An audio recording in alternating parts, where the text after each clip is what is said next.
श्री स्वामी समर्थ. जय जय स्वामी समर्थ. नमस्कार स्वामी भक्तांनो. आज मी तुमच्यासाठी घेऊन आली आहे आपल्या स्वामींचे असे काही सकारात्मक विचार, ज्या विचारांनी तुमचे जीवन पूर्णपणे बदलून जाईल. त्यामुळे स्वामींचे हे अनमोल विचार अगदी मन लावून ऐका. आणि तुम्हाला जर आजचे हे स्वामींचे विचार आवडले तर या विचारांना लाईक करून कमेंटमध्ये श्री स्वामी समर्थ लिहायला विसरू नका.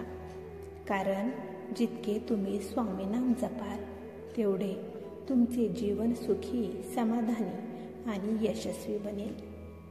चला तर मग पाहूया स्वामींचे अनमोल विचार. स्वामी म्हणतात, बाळांनो, तुम्हाला हा जन्म मिळालेला आहे तर तो नेहमी आनंदाने, समाधानाने जगा. उगाच जगायचे म्हणून कधीच जगू नका. दिवस ढकलायचे म्हणून कधीच ढकलू नका. सुखाची धडपड ही असावी, पण त्या धडपडीला कुठेतरी समाधानाची देखील जोड ही असायलाच हवी. ज्यावेळेस दुःख आयुष्यात येते तेव्हा त्या दुःखांचा धीटाने सामना करा. त्या दुःखांपासून कधीच पळून जाऊ नका. केव्हाही संकटांपासून पळून जायचे नसते.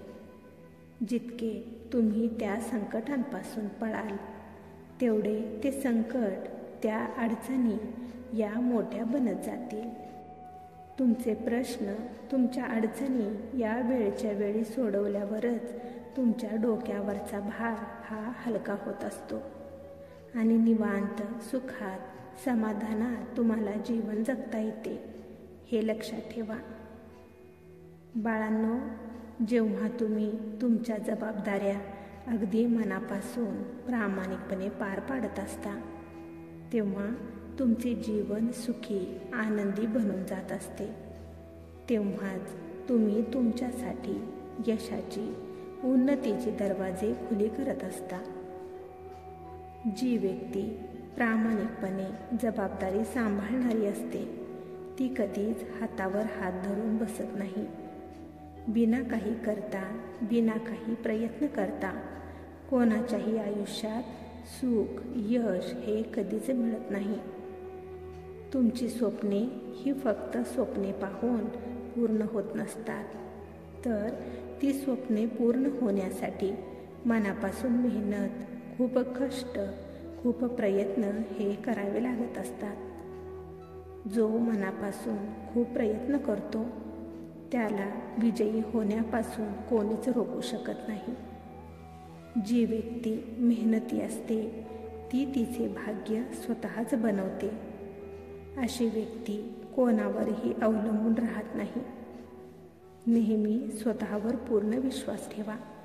स्वतःवर मनापासून प्रेम करा. जेव्हा तुम्ही तुमच्या स्वतःवर विश्वास ठेवता, तुमच्या स्वतःवर प्रेम करता, तेव्हा इतर लोकही तुमच्यावर विश्वास ठेवतात, तुमच्यावर प्रेम करतात, आदर सन्मान करतात.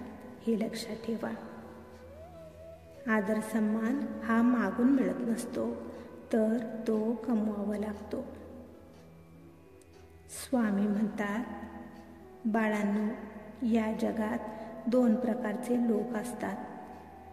एक, जे छोटीशी जरी अडचण आली, संकट आले तर ते लगेच घाबरतात, दुःखी होतात.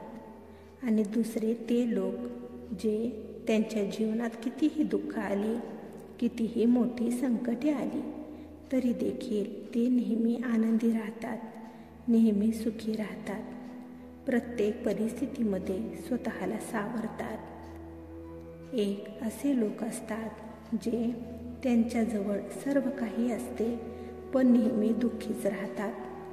आणि दुसरे ते लोक ज्यांच्याजवळ काहीही नसते तरी देखील त्यांच्या प्रत्येक अडचणीत त्यांच्या परमेश्वराचे नाव ते घेत असतात.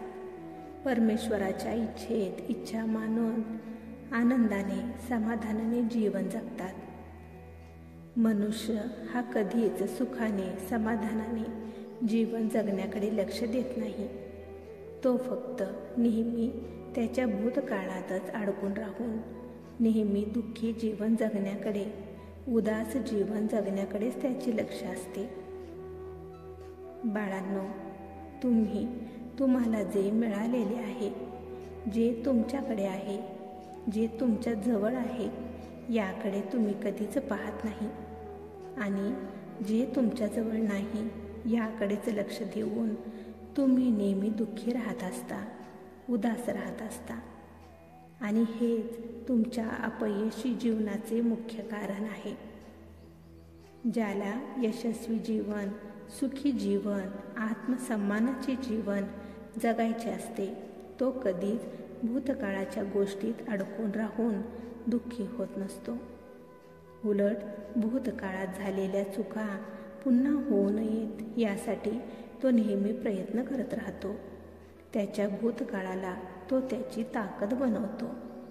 नेहमी पुढे पाहून चालतो. तेव्हाच तो यशस्वी आणि सुखी बनत असतो. हे लक्षात ठेवा.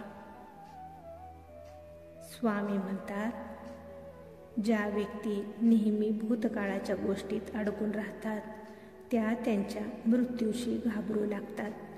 अशा व्यक्ती त्यांच्या आयुष्याला नीट, सुखाने, व्यवस्थितपणे जगू शकत नाहीत, ना मृत्यूचा स्वीकार देखील करू शकत नाहीत. पण जे लोक ज्ञानी असतात ते कधीच गेलेल्या व्यक्तींचा पश्चाताप करत नाहीत. त्यांच्या आठवणीत दुःखी होत. जे आता सध्या त्यांच्या जवळ आहेत त्या व्यक्तींबद्दल कधीच अहंकार बाळगत नाहीत, कारण ते जाणतात की हे सर्व नश्वर आहे.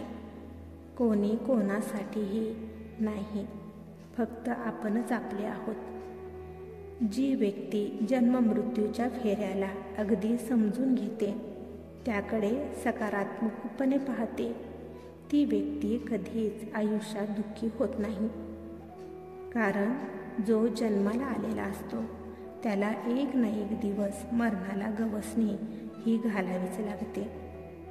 या गोष्टीचा जितक्या लवकर तुम्ही स्वीकार कराल तेवढ्या लवकर या मोहमायेच्या बंधनातून तुम्ही मोकळे व्हाल. तुम्ही दुःखी होणार नाही. पण जोपर्यंत हा मनुष्य जन्म मिळालेला आहे तो कधीच वाया घालवू नका. कारण कितीतरी लक्ष योनीतून फिरून तुम्हाला हा मनुष्य जन्म मिळालेला असतो. त्याच्या प्रत्येक क्षणांना योग्य त्या कामात लावा. नेहमी तुमची कर्मे ही चांगली करत राहा. तुमच्या कर्मांकडे नेहमी बारीक लक्ष ठेवा. तुमचा मनुष्य जन्म तुम्ही सार्थकी लावा.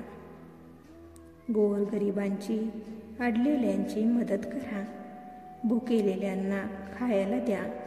पशुपक्ष्यांची सेवा करा. तुमच्या आईवडिलांची सेवा करा. तेव्हाच तुमचा मनुष्य जन्म हा सार्थकी लागेल. तुमच्या पुण्यफळामध्ये वाढ होईल. सर्वांनी सेवा करा आणि सेवेकरी व्हा. नेहमी तुमची कर्मे ही चांगलीच करत राहा. भिवू नका. आम्ही सदैव तुमच्या पाठीशी उभे आहोत. काळजी करू नका. स्वामी भक्तांनो, तुम्हाला जर आजचे स्वामींचे हे अनमोल विचार आवडले असतील तर या संदेशाला लाईक करून कमेंट करायला विसरू नका. तसेच हा संदेश शेअर करायला देखील विसरू नका. कारण तुमच्या एका शेअरमुळे कोणाच्या तरी आयुष्यात थोडी जरी आनंदाची उमेद निर्माण झाली, त्यांच्या आयुष्याला एक नवीन दिशा मिळाली, तर याच्या आशीर्वादाचे फळ तुम्हाला नक्कीच मिळेल. त्यामुळे असेच स्वामींचे अनमोल विचार दररोज ऐकण्यासाठी स्वामी बोल या भक्तिमय चॅनेलला सबस्क्राईब करायला विसरू नका. आणि त्याचबरोबर बेल आयकॉन देखील प्रेस करा. त्यामुळे नवीन व्हिडिओचे नोटिफिकेशन लवकरात लवकर तुमच्यापर्यंत पोहोचेल. चला तर मग भेटूया पुढील संदेशामध्ये आपल्या स्वामींचे अनमोल विचार ऐकण्यासाठी. तोपर्यंत श्री स्वामी समर्थ. जय जय स्वामी समर्थ.